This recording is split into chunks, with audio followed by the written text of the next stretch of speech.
Welcome to Native Yoga Toddcast. So happy you are here. My goal with this channel is to bring inspirational speakers to the mic in the field of yoga, massage, bodywork, and beyond. Follow us at Native Yoga and check us out at nativeyogacenter.com. All right, let's begin.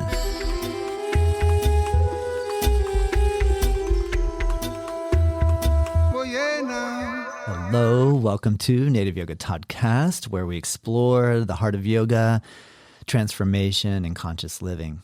I am your host, Tom McLaughlin, and today I'm beyond honored to be joined by the inspiring Simon Borg-Olivier, yoga teacher, philosopher, and author whose work invites us to go deeper into the meaning and practice of life. That is for sure. Simon's teachings help us to bridge ancient wisdom with modern experience in a way that's both practical and profound. I found them quite profound. Whether you're on the mat in your daily life or exploring your own inner terrain, this conversation is one that you do not want to miss. Before we dive in, I want to encourage you, if Simon's work resonates with you, go visit him at his website, simonborgolivier.com. Link in the description, click easy, and where you can learn more, connect, and explore his writings and offerings. I'm on his email list. I love getting his emails. He does a great job. Check those out. Visit his website. I love his YouTube channel. I can't wait to read his book that he's written, co-authored. With all that being said, though, let's dive in. I am so excited to have this chance to meet and speak with Simon Borg-Olivier. Simon, thank you so much for joining me today. This is an honor and a privilege. Can you tell me how you're feeling and how your day's been so far? It's the middle of the night for me. It's really great to be here. I'm thrilled to wake up to come and talk to you, but I'm in Australia, and so it's very early in the morning, and I went to bed very late last night, but I'm very happy to be here. Well, you look fresh, and thank you for setting the alarm super early for us today. You know, I cultivated a lengthy group of 20 questions, and the strategy I'd like to take is to just go through these questions and see if I can challenge you to give short answers to each and see if we can pull this off. You feel ready? Fantastic. I look forward to it. And if at the end we have time, I'm happy to discuss any of them at length in that case. All right. That'd be amazing. So let's get started. You've studied movement and breath since childhood and practiced yoga for decades. How did your early experiences with breath retention and movement shape your teaching philosophy today? One of the most important things that I learned was from my father when I was 6 years old, who taught me how to swim underwater. He was an amazing free diver. So he taught me the essence of how to move from your core, making your whole spine move like a wave-like fashion while not breathing. So the two most important things I do probably now in my practice is I move my whole trunk in an undulating fashion and I don't breathe. The breathe less, not more, is the essence of my practice. It's what we do when we're asleep, when we're meditating. It's what fit people do when they run, hardly breathe at all, and they're called fit. Love that. Awesome. What was the biggest insight you gained from studying with masters like B.K.S. Iyengar, Pattabhi Jois, and T.K.V. Desikachar? Okay, so very quickly, Mr. Iyengar taught me the essence of work it out for yourself, explore, experiment. That was really a key thing that he gave me. And I remember being next to him one time doing a shoulder stand, and he was constantly fidgeting, adjusting, working out what the best movement is. He really was an inspiration to me. He really was an explorer, a psychonaut, an internal astronaut, And then Pattabhi Jois, I really loved him as well. And one of the things that I really picked up from him was this idea of just get on the mat and practice.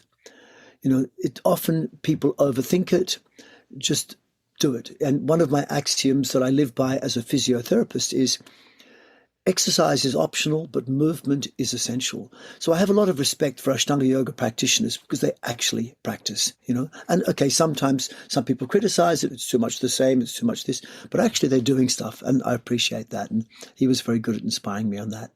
And then Desikachar, he was a really beautiful man. And one of the things that really struck me about him was that he asked me one time, what's the meaning of yoga? And I thought I gave a good answer by saying yoga is the realization that our individual consciousness is one with universal consciousness. And he said, no. And then he asked, there was 10 people in the room. He asked every person that we all give our answers. And he goes, no. He says, yoga is about the relationship between guru and shishya, between teacher and student. And I realized that yoga is all about relationships, how to connect. And the best way to connect is with love. Yes, great answer. As someone trained both as a physiotherapist and yoga teacher, how do those worlds inform each other in your work? I think if you are playing with your body, and not all yoga involves connecting with your body, but I think it should. And Mr. Iyengar once had this wonderful quote he said to us in a small group, which I never saw written down. He said, yoga is when you make every cell of your body sing the song of the soul. And that's nice. In India, yoga and meditation, the words are synonymous. But often meditation in the world today is people often just sitting, they're not thinking about their body, they're thinking about their mind and relaxation. I really believe you have to connect with your body, and physiotherapy really gave me a chance to explore the workings of the body and explore anatomy. And once I did that, then I realized its intimate relationship with physiology and with psychology. And so it was an entrance for me into really exploring the physical world. And I really appreciate that, because I believe that to make yoga work, you've got to really understand your body. I believe we were given this wonderful avatar to live in, but they never gave us the instruction manual. So you really need to know as much about it as possible. And physiotherapy gave me a great basis. Incredible. You've been teaching since the early 80s. How has yoga practice and teaching evolved, in your view, over the last 4 decades? Well, I really appreciate that in the last, especially the last 2 decades, with the advent of the internet, there's a lot more information out there and there's a lot more sharing of knowledge. But along with that came some disadvantages, a lot of confusion, for example. And, I believe that yoga is a skill that to become a master, which I'm nowhere near, would require decades, really decades. Even to become a Brazilian jiu-jitsu expert, someone who's a black belt in Brazilian jiu-jitsu, most teachers will say you need for an adult minimum 20, 25 years. But now suddenly in the world of modern yoga, the last 25 years, you can become a yoga teacher in 1 month or even less online. And so I believe a lot of yoga has lost its credibility with the advent of the internet, with the advent of sudden certifications. And so a lot of it got watered down. Even though we have potentially more knowledge, more skill, a lot of it got watered down. In the early 80s, when I first started teaching, you had to have mentored with someone for many years. And like I said, for me, I started with my father when I was 6. I was learning Kriya when I was 8. I had a Tibetan Lama in my teens, and I still didn't feel like I was ready to teach when I was 22, 23. If I was forced into it. But now it's very easy to become a teacher, and I believe that in some ways has degraded yoga and made people teach things which are ineffective or dangerous. That's an opinion. I would agree, and that's super insightful. If we switch over into a different segment on the 5-dimensional flow movement system, can you describe what, quote, the 5-dimensional synergy flow, end quote, means and how it differs from traditional yoga or other movement practices? Okay. Well, I was very lucky to have so many wonderful teachers from traditional cultures all over the world. Like I mentioned, my first traditional teacher was from Tibet. Then my initial teacher training course was with a group of people who were affiliated with Japanese teaching. So I had Japanese teachers teaching a lot of Zen and Buddha and Japanese martial arts, along with some Iyengar yoga teachers at the same time from India. And then I also did in the last 25 years, a lot of stuff with Chinese teachers, great masters from China. And also along the way, I learned a lot of physical manipulation and movement patterns from South America, South Africa, Thailand, Philippines, indigenous Australian culture. And all of that became something that I had to reconcile with how I am as a movement-based physiotherapist. Also, my previous degrees in science were in molecular biology and, medical systems. And so all of this, to me, I had to try and reconcile. So what I've done is to try and go, what is the common origin of all these things? What do all of these systems seem to say?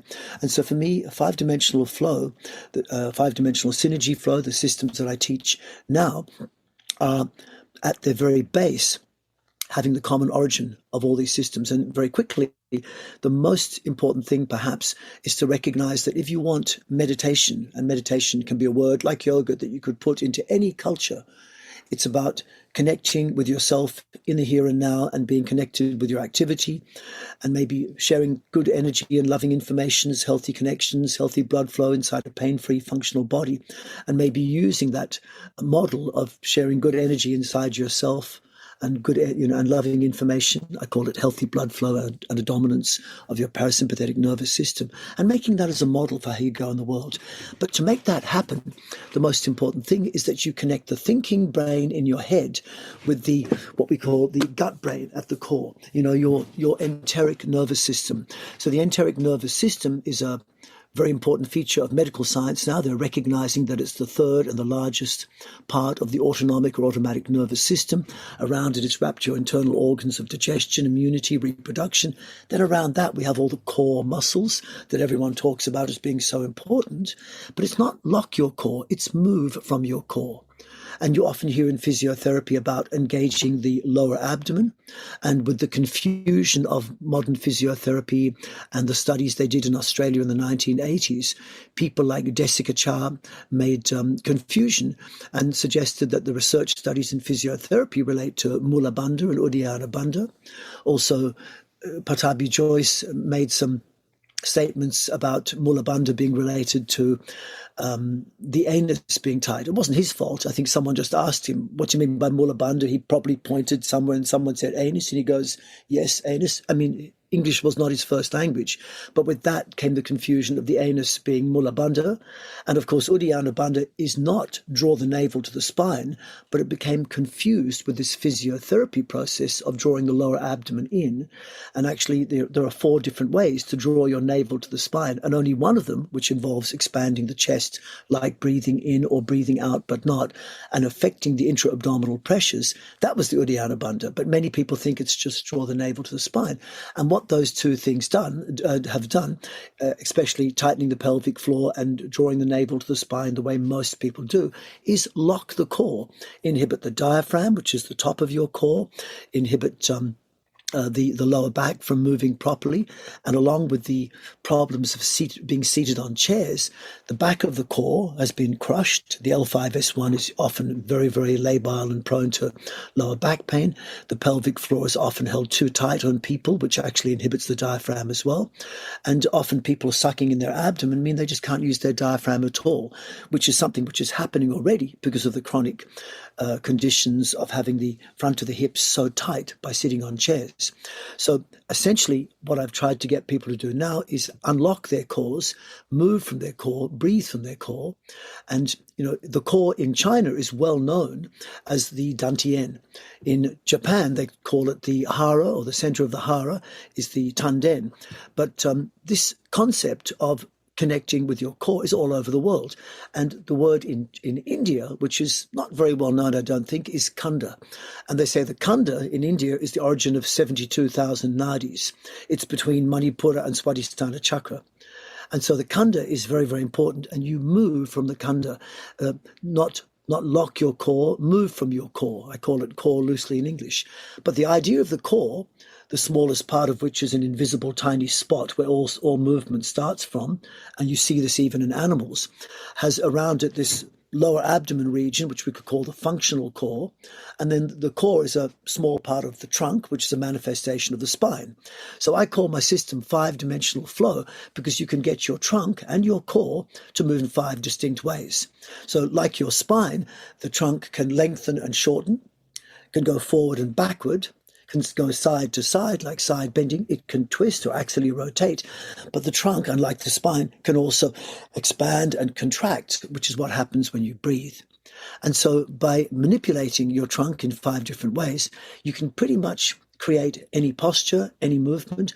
And I've found this to be the basis of this common idea of moving from your core is the basis of traditional yoga, qigong, internal martial arts, dance, physiotherapy, and you can use it in any system. So then 5-dimensional synergy flow is when I took the 5-dimensional flow system and I merged it with my understanding, which I developed with my business partner, Bianca Matchless, who's also a movement-based physiotherapist. And we developed a system called Yoga Synergy, which we developed from the 80s to, had a good functional system by the early 2000s, where we teach 5 specific sequences and a 6th one, which is a simple version of it, which are practices which engulf all the teachings of the practices of Iyengar and Patabi Joyce and other key teachers.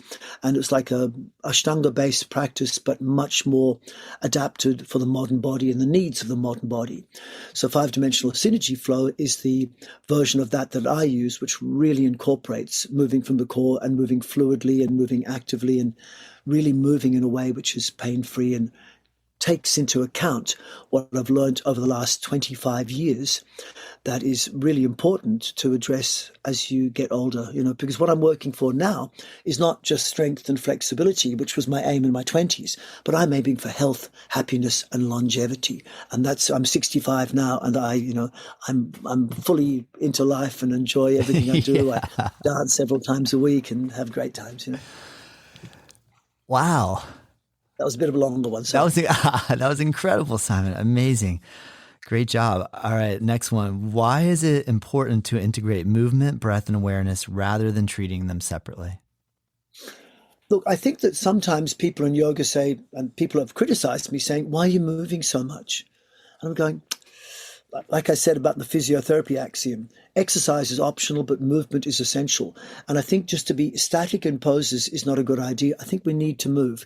Healthy life is a life where blood flows effortlessly through your body, which I call the good energy flowing through your body, and your nervous system is functioning optimally with a balance of parasympathetic, sympathetic, and enteric nervous system balance, which means the information has to flow through your body.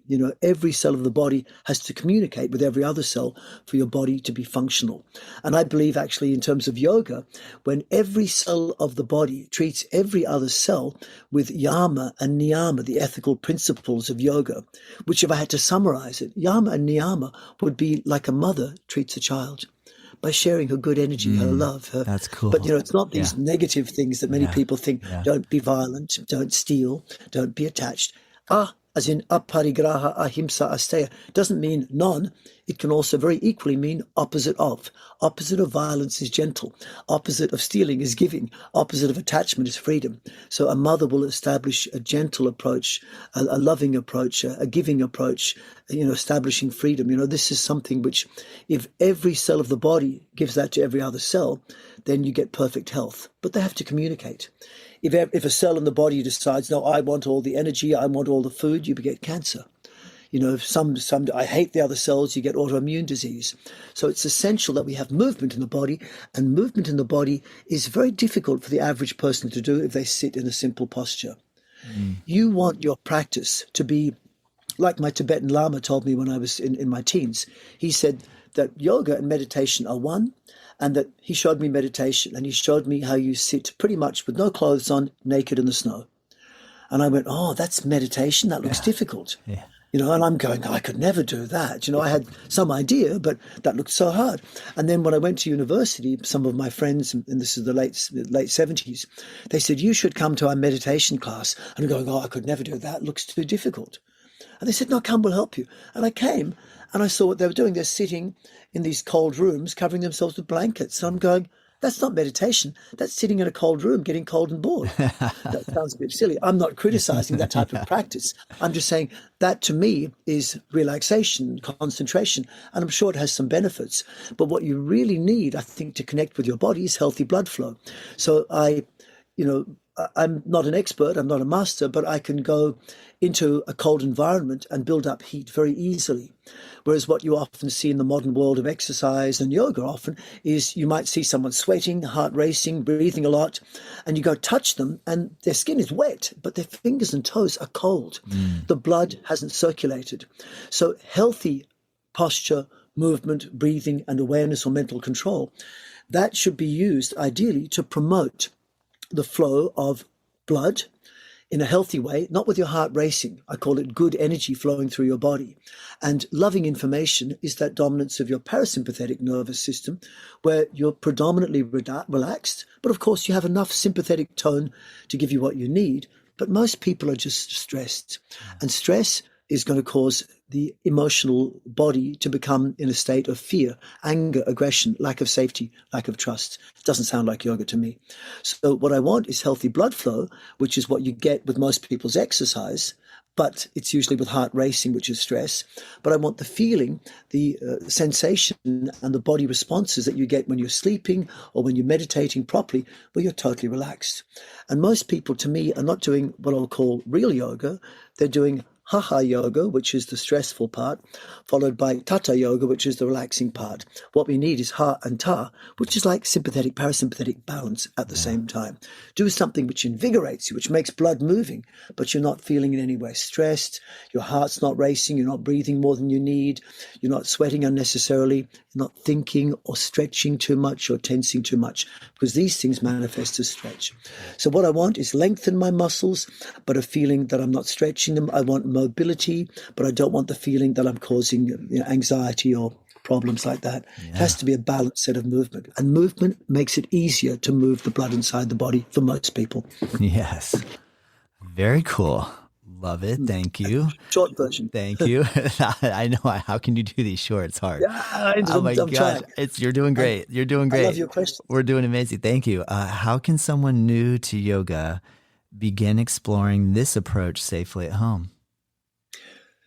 Okay, I mean, if they write to me, I'll send them a whole bunch of my simple practices. Good, I have a really vast membership website, which has a beginner level, which is just free, or you can subscribe and get access to hundreds of hours.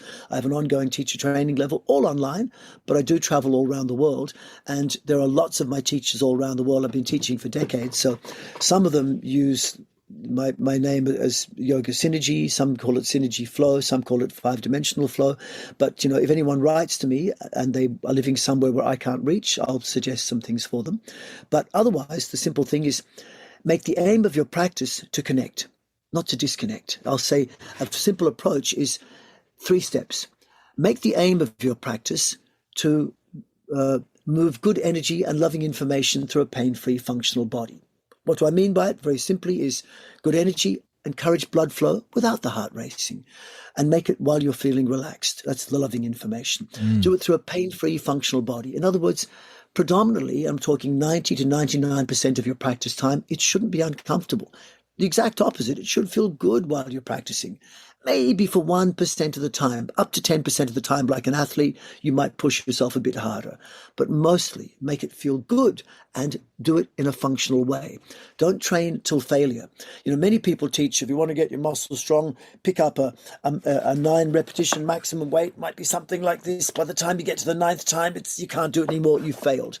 Or stretch till you can't stretch further when you failed. When your body sees you're a failure and you couldn't do it, it's going to want to get stronger, and it will next week or the week after. But this system is not ideal. It will only train your muscles. If you train muscles and it takes 2 weeks to see a visible change, yes, okay, but it's going to take your ligaments and tendons 2 months. It'll probably take your bones 2 years, and your blood vessels, who knows how long.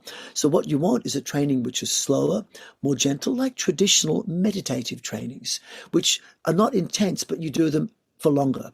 So in the Sutras of Patanjali, when it comes to chapter 2 and he starts talking, or he or she starts talking about asana, after talking yama, niyama, he says, stira sukham asanam, be firm but calm. You can think about that in several ways. It's maybe about a balance between sympathetic, parasympathetic nervous system. Then he says, keep doing this activity, which could be a posture or a movement, until it becomes effortless.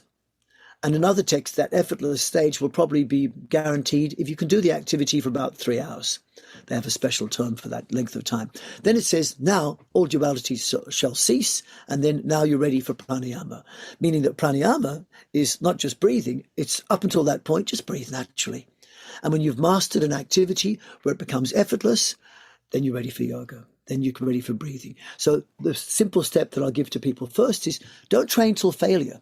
Make the predominance of your practice something which you can do functionally. So pick an activity that you can do easily, but it's got to make blood flow. You've got to still feel relaxed. You've got to do it in a meditative way. And that's the first step. Move good energy and loving information through a pain-free functional body.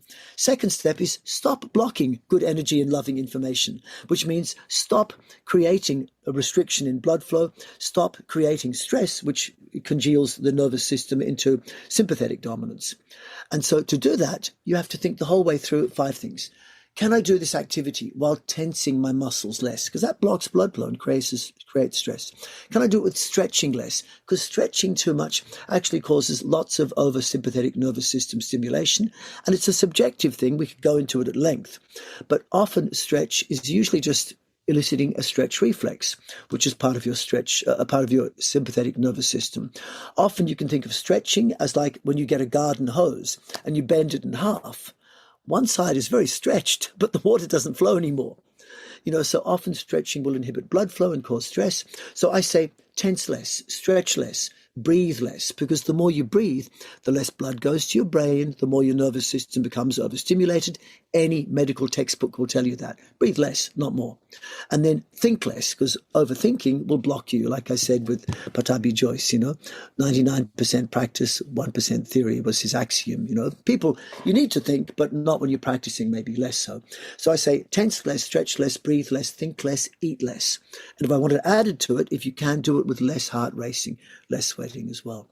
And so those things will be helping you helping you achieve your aim. So the aim to move good energy and loving information through a pain-free functional body. Second step, stop blocking it while you're practicing. Can you do it with less tension, less stretch, less thinking, less breathing? If you go doing a walk, and walk is your yoga, you go, do you need to tighten your pelvic floor? Why are you tightening? Like everyone here listening could go, can I relax my pelvic floor right now without anything bad happening?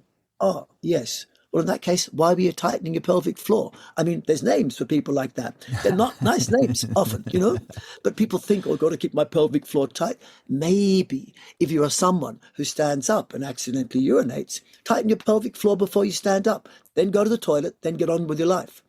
But, some people do have pelvic floor problems, but the world of modern yoga somehow got infiltrated with physiotherapy for, people who are post-natal or older people with incontinence. Not everyone needs to tighten their pelvic floor. Most people need to relax it.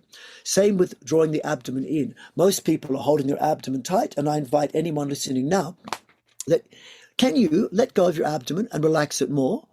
Is it going to cause a problem? And often it doesn't. Most people are just inadvertently holding their abdomen all day long and in their practice. Whereas if you see what babies are like, their abdomen is hanging out. It's a relaxed baby belly. But you can't do that on Facebook. Like, here's my abdomen, I hold it in. If I relax it, it does that. I've had food last night, but if I want to pull my lower abdomen in or push it out, I can. But I don't need to keep my abdomen fully tight the whole time. And so, tense less. Don't be so tense. So first step, make connections inside your body by sharing good energy and loving information through a pain-free functional body. Second step, stop blocking that aim. Third step, encourage that aim. So that aim can be encouraged if you move actively into positions. Moving actively means by, instead of taking your leg and dragging it and pulling your leg into lotus with your hands, can your leg cross over with like your arms do across arms? Can your legs do that? I'm not saying don't do lotus, but I'm saying at least initiate the movement, moving actively, using your own muscles, not using external forces like gravity, one limb pulling another, or momentum, because those external forces will elicit a stretch reflex, which will retard blood flow and start to cause stress and potentially damage your joints. So moving actively is the key to creating strength, without tension, flexibility, without stretching, and blood flow, without the heart racing, and relaxation without needing to lie on the floor.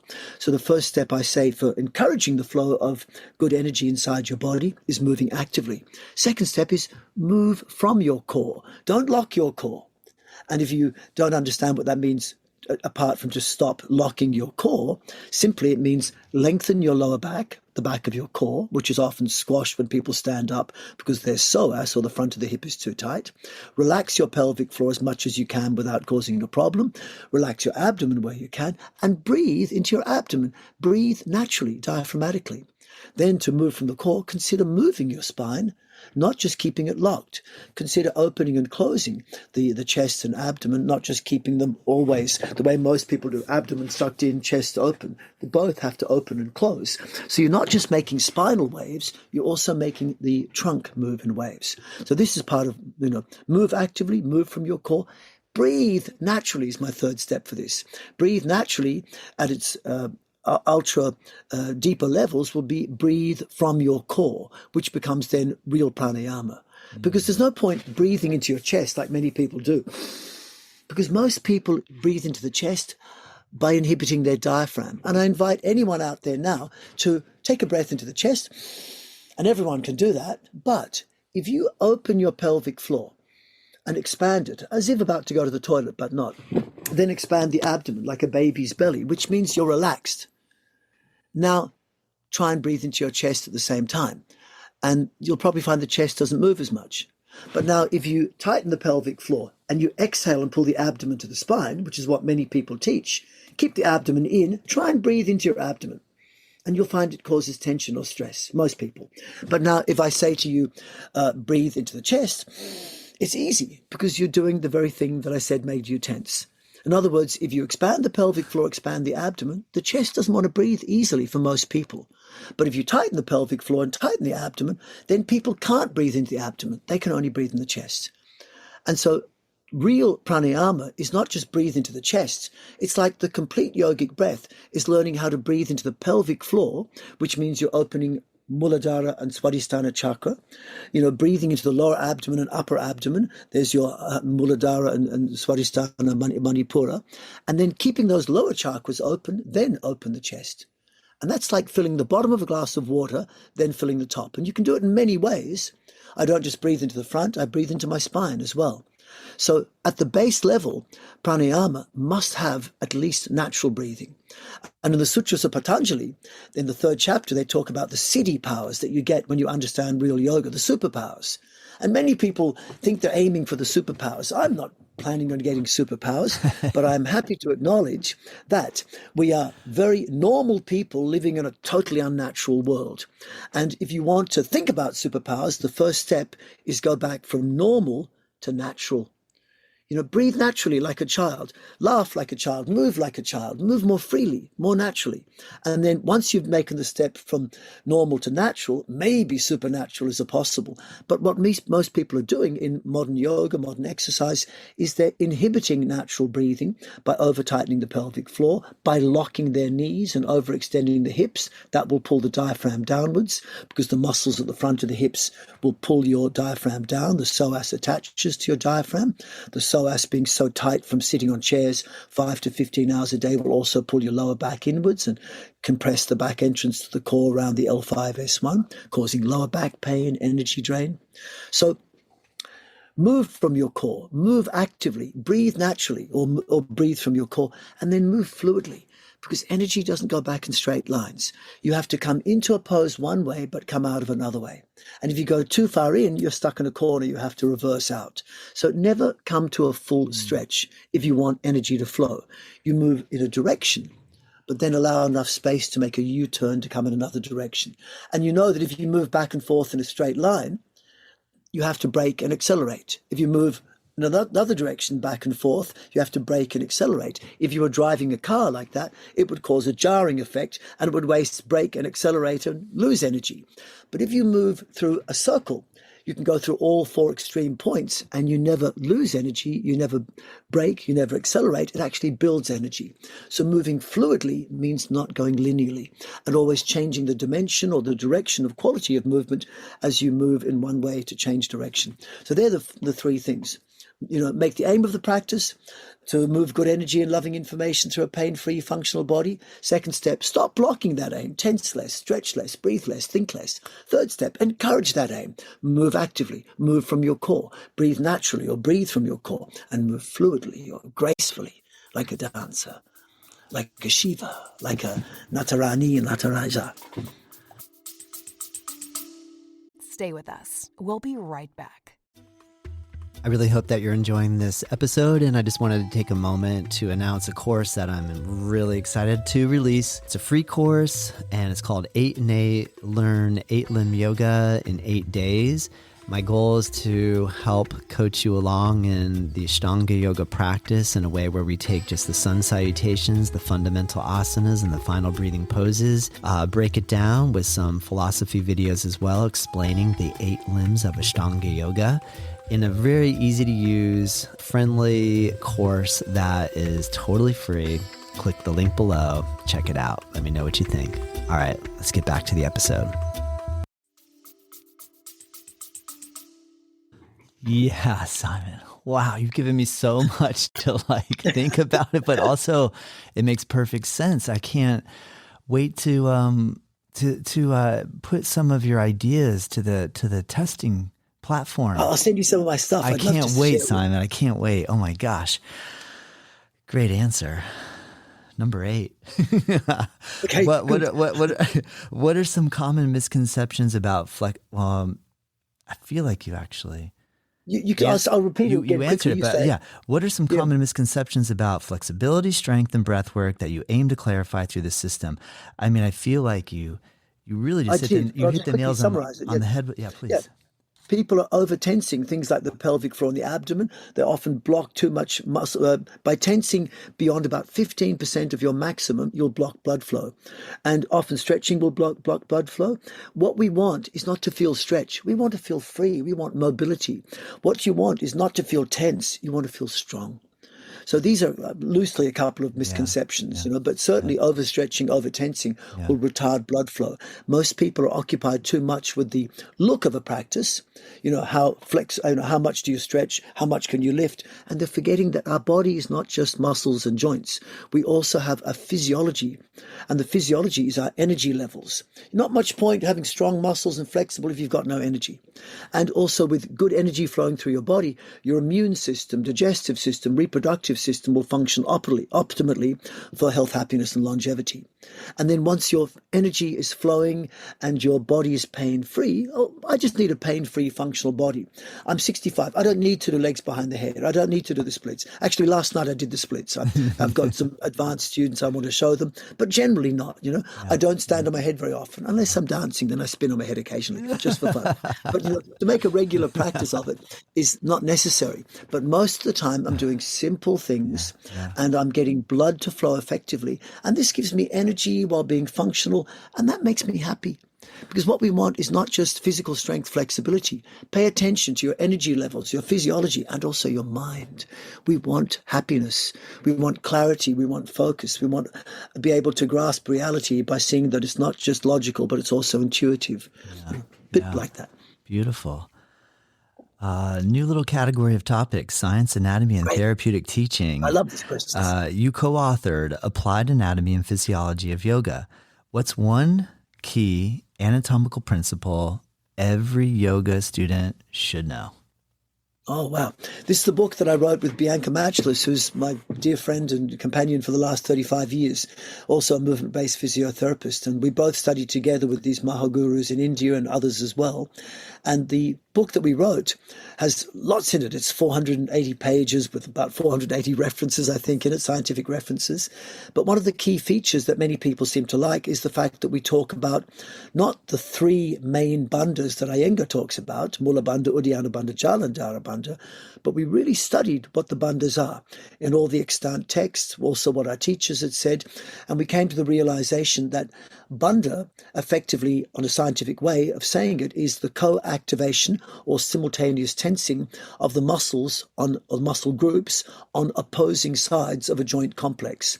And so when you see what Jalandhara Bandha really is and what Uddiyana Bandha, Mula Bandha is, then you recognize that this is what a bandha is. But then the second revelation was that actually you can create a co-activation of opposing muscles in two very opposing ways.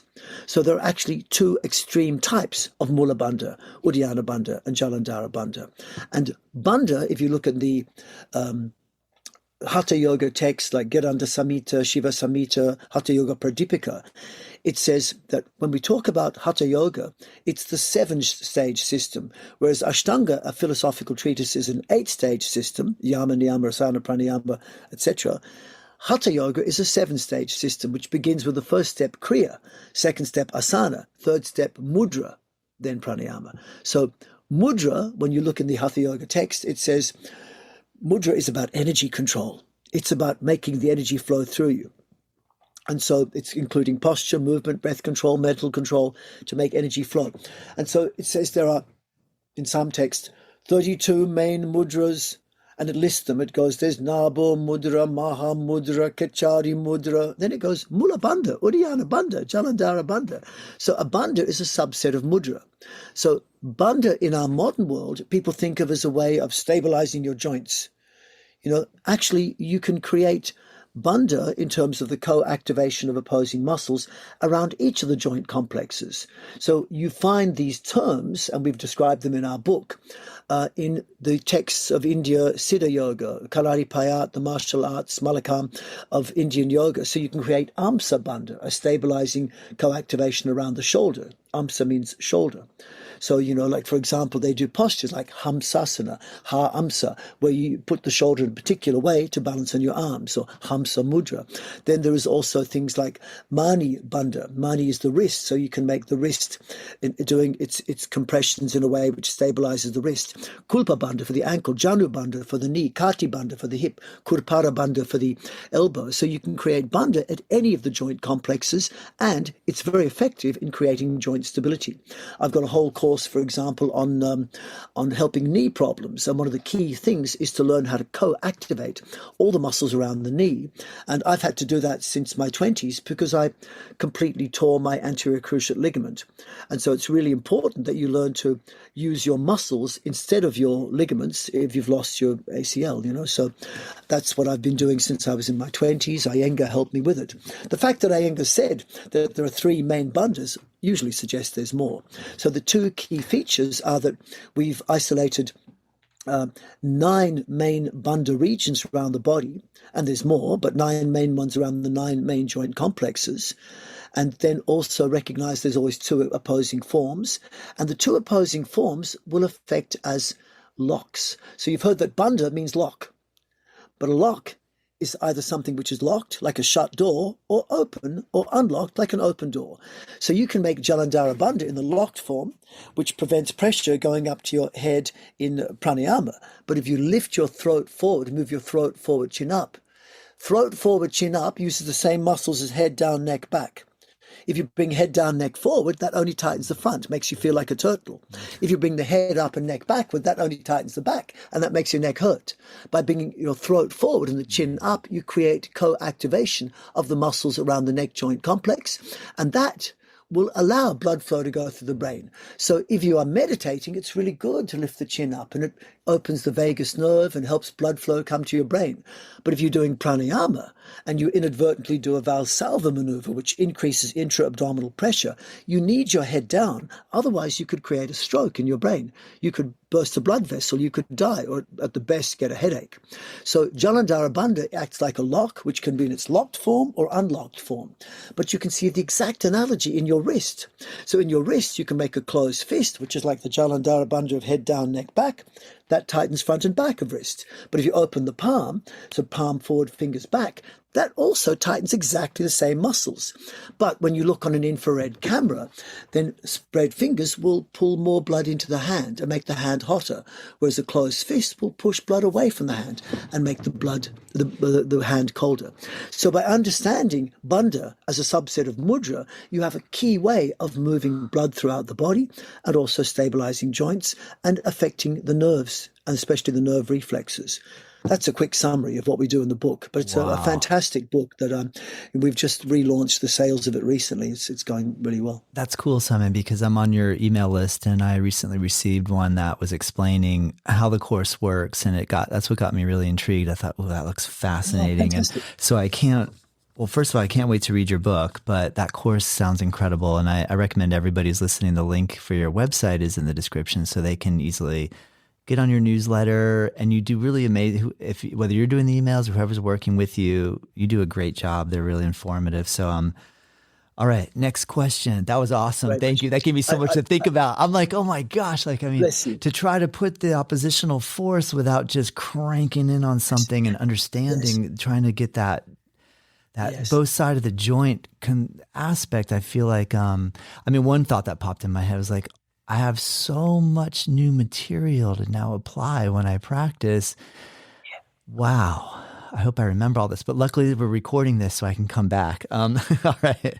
I want to say also, please. I do get some help. I write all my material, but I've got a couple of really amazing people, David, Carl, Kent, Manuela, Anna, who are really helping me try and make my online presence a bit better because I'm not very good at that. It's never been my forte. So I want to acknowledge all of those people who help me sometimes with my bad writing and try and fix it up, because otherwise I'm very slow. I'd never pump anything out. They're doing a good job. They are Thank amazing. You. Yeah, they're amazing. And David was super nice in this process of organizing this. So thank you.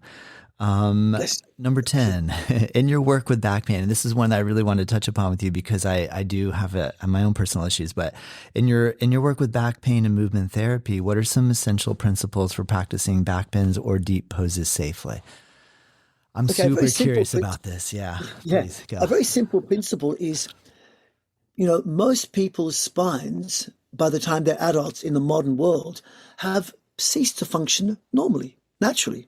So what's happened, especially because of the ongoing problem of being seated on chairs for most people 5 to 15 hours a day, is the front of the hips become very, very tense.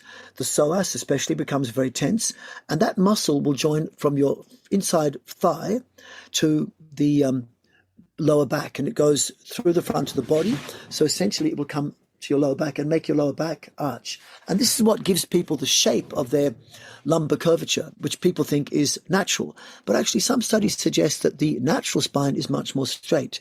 And actually the lumbar curvature is probably an artifact coming as a result of us sitting too much on chairs. And when you make people exaggerate that lumbar curvature by, standing and lifting up their tailbone and pulling their shoulders down, most people don't like it. They bend too much at their L5-S1. And when you really study people's spines, and I spend a lot of time doing that as a physiotherapist, most people have not got mobility at every vertebrae. Some children have, some adults have, but 95% do not. And so there is whole regions of people's spines which do not move at all. Like, from, say, whole sections of the lumbar spine, a lumbothoracic region, which don't move at all. There are whole regions of the upper thoracic spine near the base of your neck, which do not move at all. And there are some parts of the spine, in some people, only 2 or 3 vertebrae, which move a lot. And my suggestion is to people, where you see your spine bend easily, bend it less. Where you see your spine does not bend, that's the part you should emphasize bending. Otherwise, like a metal coat hanger, you bend back and forth 20 times in the same spot, it snaps. And like I said, I'm 65, but when I was 30 years old, I was doing intense back bends, really massive, taking my hands back, grabbing my ankles, pulling my feet in front of my face. And it was lots of fun. But then when I look at pictures of those things now, I see, all the bend was happening at L5-S1, 120 degrees, maybe L2, another 70 degrees, thoracic spine, maybe another 15, and the rest is not moving at all. And it wasn't a surprise then that in my mid-30s, my back really got bad, and I had really bad back pain for a couple of years. Then I started to realize, start to bend more forward at those vertebrae. The vertebrae that bend backward too easily, especially around the L5-S1, bend that part forward. The rest, the bit that bends forward too easily, bend backward. And one simple cue is, whereas in the normal world, we see people with the upper back bending forward and the lower back bending backward, just at least in part of your practice, try the opposite. So I say to people, bend forward below the top of the hips and try and bend backward above the top of the hips and into the upper back. That usually will rectify some of the problems that many people have, and mean when you do that, then your back bends are going to be a lot better, especially in postures like Virabhadrasana 1, the yoga, the warrior posture. Bend forward in your lower back below the top of the hips, then bend backward above. Then you get a better result. Oh, excellent answer. Thank you. Thank you. We have such a hard time with that, right? Though, and I'm curious because within the realm of what you said of noticing the changes that have evolved over the last 40 years and the advent of the online world, and then this idea of, say, Instagram and posting really photos of beautiful photos, and those people get the most likes. So then we think we need to copy that. So then when you tell somebody to bend less in the area that's easy, there's this struggle. Would you say that that is one of the main things that you've noticed with the advent of the internet component that's causing people to try to imitate more, and that's why we're getting stuck in this? Or do you feel like this is something that's just coming from just good old fashioned human and innate nature of like, I just want to do more, I want to be better, I want to be like showing off more and getting attention and all that sort of stuff? I mean, I don't know, it just makes me think about that as you brought that up. It's a combination of both those things. I agree with you. The internet really spread a lot of things, but we're very simplistically based on trying to do things that look good, not recognizing that feeling good is more important than looking good. So I say to people that when you're 15, obviously looking good is more important than feeling good. But obviously as an adult, we all know that feeling good is more important than looking good, unless you're on Facebook or Instagram. Then you have to look good, because and the feel like crap. Is, you get to look good, but feel like crap. Exactly, you do. And with my social media, I mean, I've been at it since it started, really. David's helped me a lot the last year or so. But when I started, I noticed this ongoing thing that if I do an outrageous extreme posture, lots of likes, lots of clicks. Then if I do a really simple movement, a gesture, which for me brings a lot of energy and makes me feel good, no one's interested. And it got pretty bad at one point that I actually wrote an article on it, and I got interviewed by someone and said this, and it backfired on me completely because the woman said to me, "Do you have any photographs of yourself?" So I gave her one picture, which she used, of me balancing on one hand in Ekahasta Mayurasana with my legs bound in lotus. So that I'm doing a bound lotus, one-handed handstand effectively. And she put that as the title. And all the people read the article, it went viral. They said, yes, of course, people are doing too much fancy poses. And look at this guy. Look, he's doing this terrible fancy pose. I'm going, no, you've missed my point. That's me. But so it backfired on me completely. But it caused me a bit of a problem. But really, yes, I agree with you. We're too focused on how it looks and not enough on how it feels. Yeah. And people have to appreciate that those postures are fine to do, the extreme postures. Like my daughter is now 21. She's been practicing with me since she was 1 day old, and she did all the kids yoga stuff with me and growing up. Then when she got to be a teenager, she started going to dance. And the last 10 years, she's worked in a circus where now at 21, for the last 5 years, she's one of the senior aerial silks and flying trapeze coaches. Wow. So she can, be in the air, and she can just drop down on a silk and land in the splits with one leg behind her head and stuff like this. It's like the Malakam, which I learned in India, 40 years ago, which is a national sport. They call it the wrestler's pole or the wrestler's rope. She does that. And I teach her extreme postures because she's been doing it all her life and she's got a great body, super strong. But when you're 25, 35, 45 years old, been sitting on a chair for decades, and then you come to a yoga class, your body's not ready for this. You need simple movement. Don't try and pretend you're a child when you come start yoga as an adult. And that's perhaps a big thing that we need to really register. Who is practicing? Because some extreme postures are fine, A great point. For the right people, right time, place. Oh, man. Fascinating, Simon. I love this opportunity to talk to somebody with so much years of experience. Thank you. And I like this rapid fire question thing too, because otherwise we got a long way to go in 10 minutes. So let me prioritize here. Let me prioritize. Let me go down number 12. What role does breath play in movement therapy, especially for people with chronic pain or tension? Okay, an important feature of that is not learning how to breathe more or breathe in a specific way. It's rather to restore natural breathing.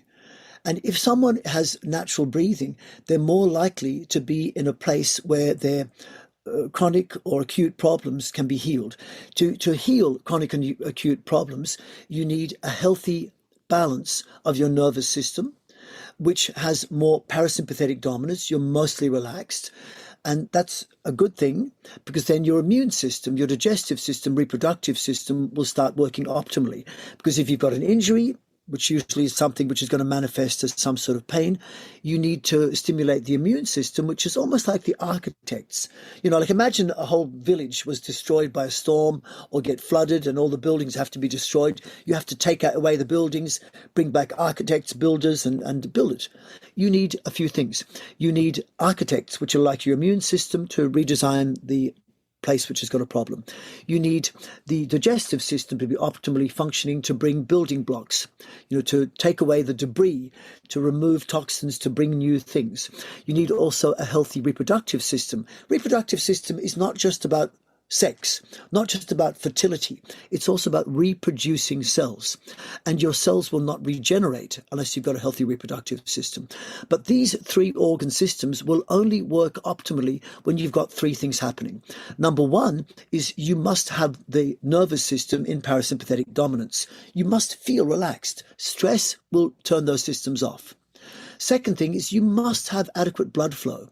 So the immune system might be working when you're asleep, but it's not effective because the blood is not circulating effectively when you're asleep.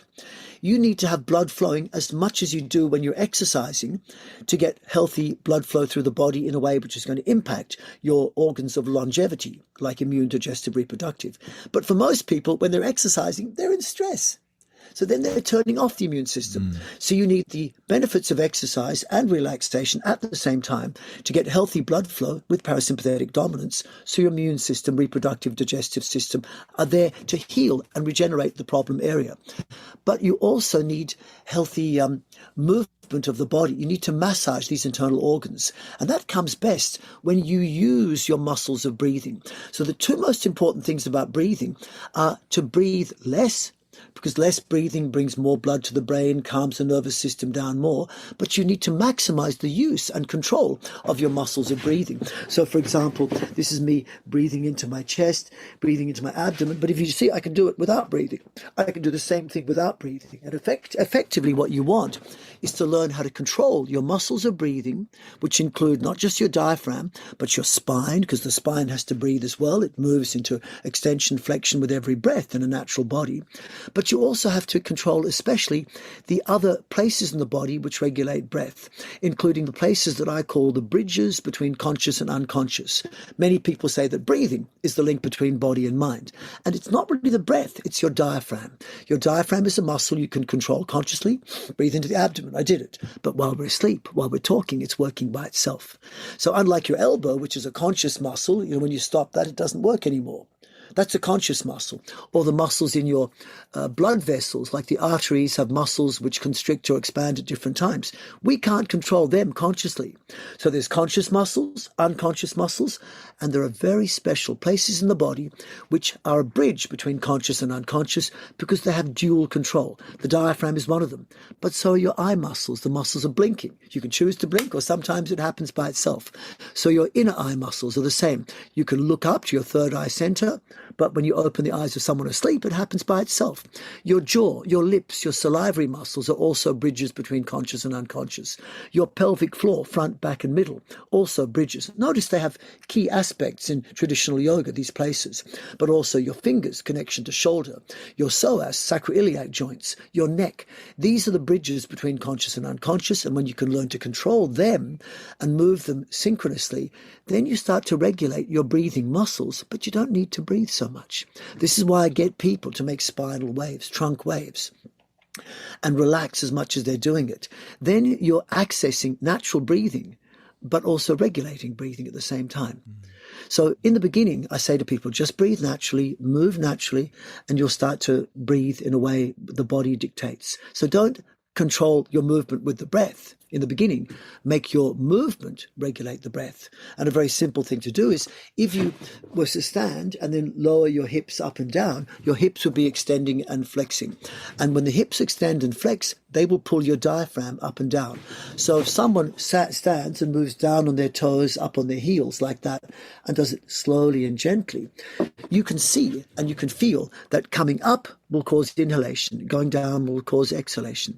Lifting the shoulders will cause inhale, lowering the shoulders will cause exhale. So for beginners, I don't tell them to control their breath. I get them to relax, breathe naturally, and I move their body in a way that I control their movement. They control their movement, and their movement controls their breath, and it gives a much better result. Wow. In the beginning especially. That's cool. Almost like don't not even saying here, inhale now, exhale there, but more move your body, then all of a sudden let the breath naturally work with the way. Yeah, that's cool. And I actually tell people not to breathe in and breathe out. I tell them to expand and contract, which you can do independent of breathing. Makes a big difference. Oh man, that's awesome, Simon. I'm going to jump to number 20 so that I can keep you, be respectful of your time and keep our podcast at the 1 hour. And this is one that I'm curious about. I think will be fun for listeners, and especially anyone listening that already knows you and is familiar with your work. What's one thing your students would be surprised to know about you? Me. Oh God. I mean, what do we not know? What have you kept hidden all these years? No, I'm kidding.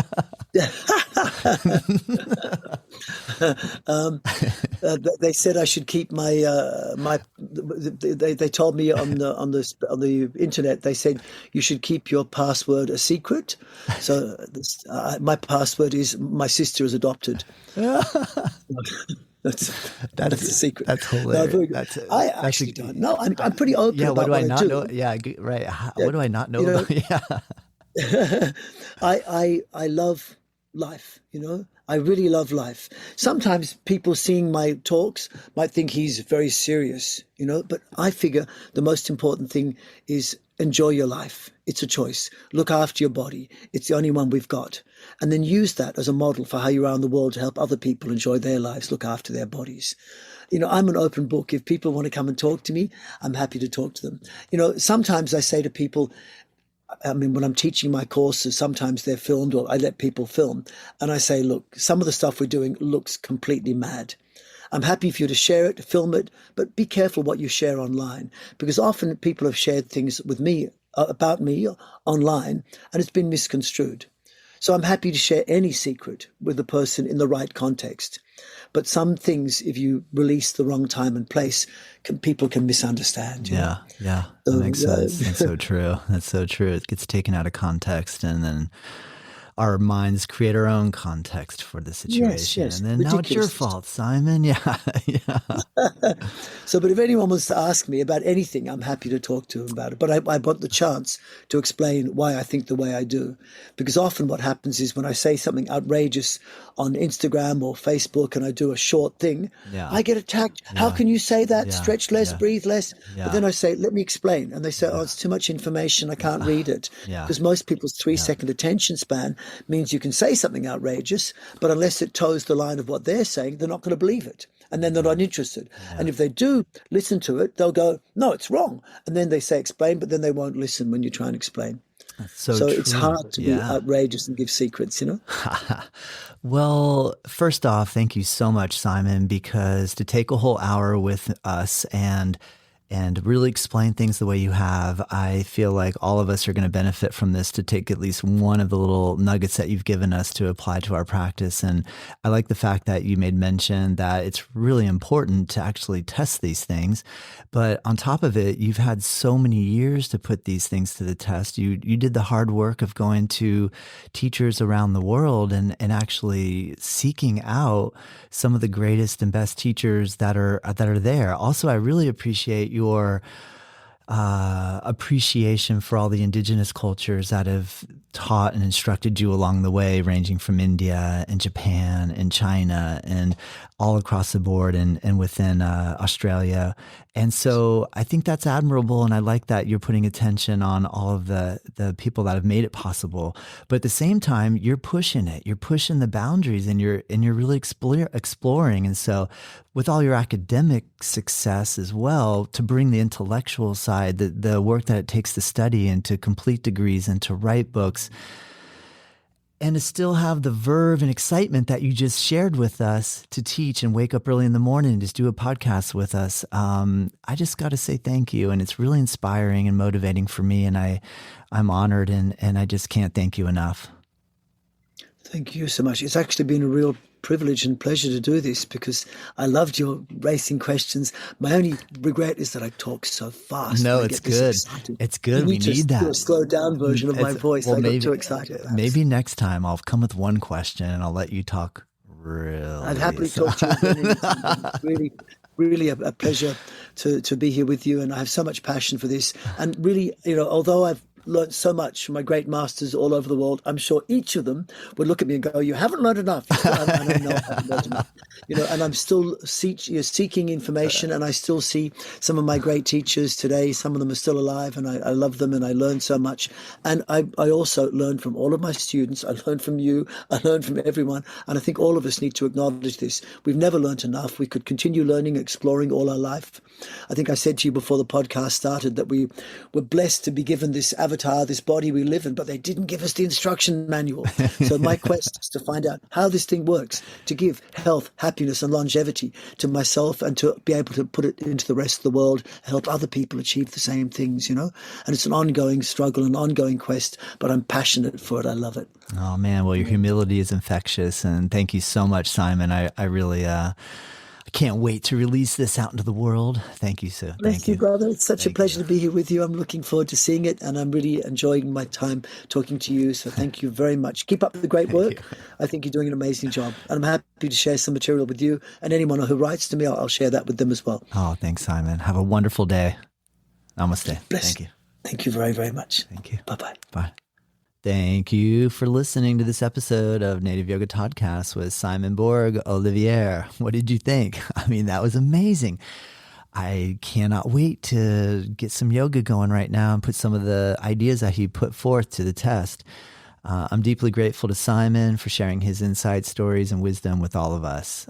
If you felt moved, challenged, or inspired by today's conversation, please take a moment to reach out to Simon directly through his website at simonborgolivier.com. Explore his work, connect, and continue the conversation. Reach out to us, info at Native Yoga Center, website nativeyogacenter.com. We'd love to hear from you. Share the episode with your friends, leave a comment, send us a message, tag us in the social media. Your voice matters, and your experience could inspire someone else. Until next time, keep breathing, keep practicing, keep bringing awareness into every moment. See you soon.